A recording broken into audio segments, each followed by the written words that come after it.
Бұдан кейін Иса Тиберия көлінің жағасында тағы бір рет шәкірттеріне көрінді. Бұл бұлай болған еді.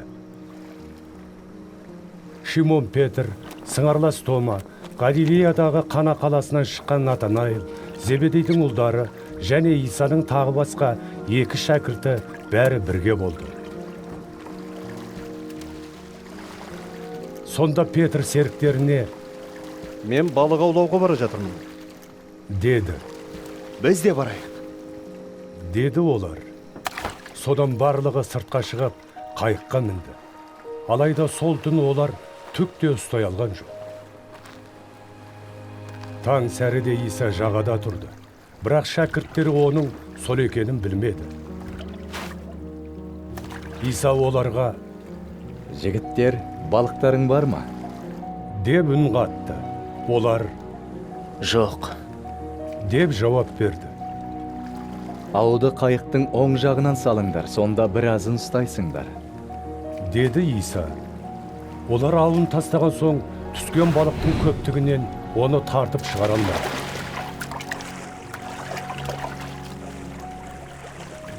Сол кезде Исаның жақсы көретін шәкірті Петрге: Бұл иеміз ғой, деді.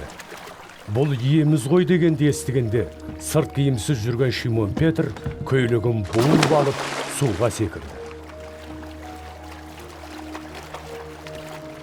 Басқа шәкірттер де қайықпен жағаға беттеді. Олар жағалаудан алыс емес, 100 метрдей жерде жүрген еді. Бұлар балыққа толы ауды сүйретіп келді.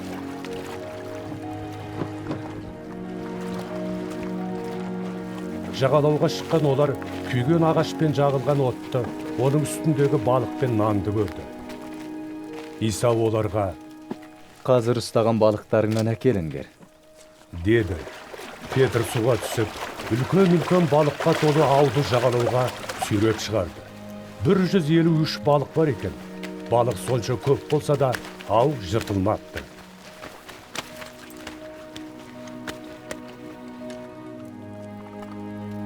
Иса оларды: Енді келіп, тамақтаныңдар.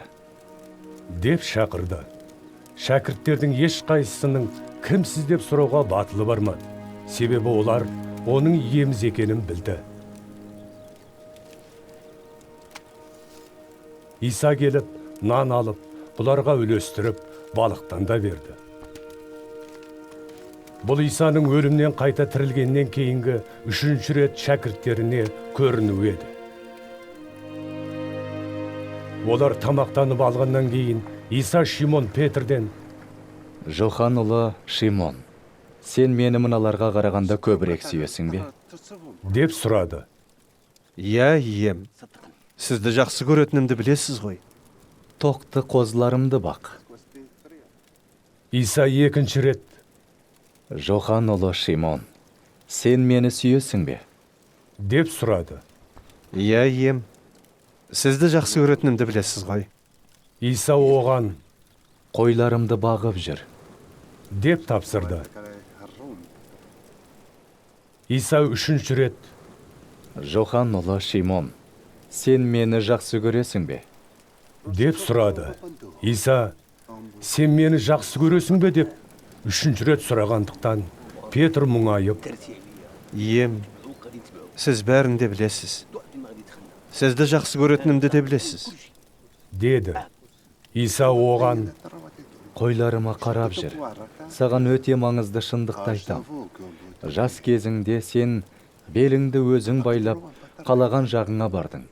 Ал қартайғанда қолыңды созып тұрасың. Сонда басқа біреу беліңді байлап, барғың келмеген жаққа еріксіз ертіп кететін болады. деді. Иса мұны Петрдің кейінірек қандай ажалмен өлетінін алдын ала білдіру үшін айтты. Сол өлімі арқылы ол Құдайдың ұлылығын паш ететін болды.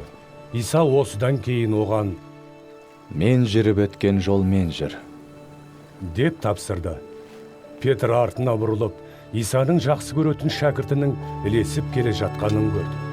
Ол кешкі ас кезінде Исаның қасында жантайып жатып: «Мырза, сізге опасыздық жасайтын сол адам кім?» деп сұраған шәкірт еді. Петр сол шәкіртті көргенде Исаға: Ием, Ал мынаушы. деді. Иса: қаласам, мен қайтып келгенше ол осында болады. Онда сенің не шаруаң бар? Өзің мен жүріп өткен жолмен жүр. деп жауап берді. Бұдан кейін бауырластар арасында сол шәкірт өлмейді деген сөз тарады. Бірақ Иса Петрге өлмейді деп айтқан жоқ. Қаласам, мен қайтып келгенше ол осында болады. Онда сенің не шаруаң бар деген еді. Осының бәріне куә болып, барлығын жазып қалдырған әлгі шәкірт. Біз оның куәлігінің шынайы екенін білеміз. Исаның істеп кеткен көптеген басқа да істері бар. Олар туралы толықтай жазса, жазылуға тиісті кітаптар менің ойымша бұл дүниеге сыймас еді. Аумин.